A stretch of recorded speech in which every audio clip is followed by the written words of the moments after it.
नमस्कार फ्रेंड्स, बहुत ही प्यारा सा यह मार्मिक गीत है। मैं प्रस्तुत करने जा रही हूँ। आपको कैसा लगेगा आप हमें कमेंट बॉक्स में ज़रूर बताइएगा।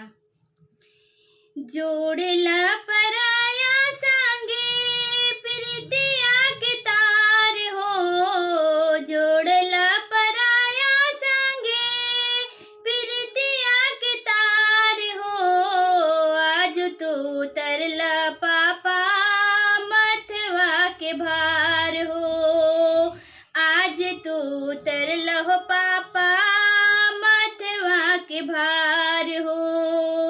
जोड़ला पराया संगे प्रीतिया के तार हो, जोड़ला पराया संगे प्रीतिया के तार हो।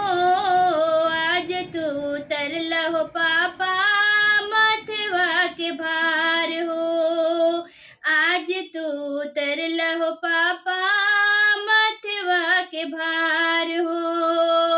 माई हो अभागिन बेटी जनमावलो, माई हो अभागिन बेटी जनमावलो।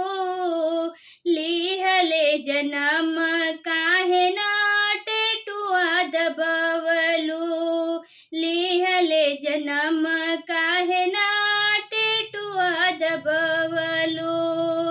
जहर जैसे लागे हो मामी, जहर जैसे लागे हो मामी, सब दिन के प्यार हो। आज तू उतरला हो पापा मथवा के भार हो, आज तू उतरला हो पापा मथवा के भार हो। जोड़ला पराया संगे, जोड़ला पराया संगे प्रीतिया के तार हो। आज तू उतरला हो पापा मथवा के भार हो, आज तू उतरला हो चाचा मथवा के भार हो।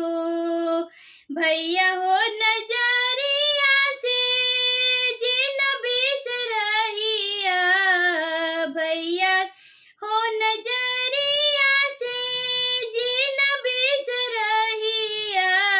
एक क्षण मौका पाके खाली हाथ आईहा, एक क्षण मौका पाके खाली हाथ आईहा। जानी तू भुलैया भैया, जानी तू भुलैया भैया, रखिया के तार हो।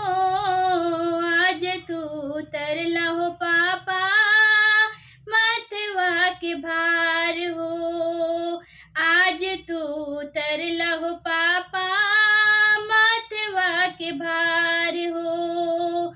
जोड़ला पराया संगे प्रीतिया के तार हो, आज तू उतरला हो चाचा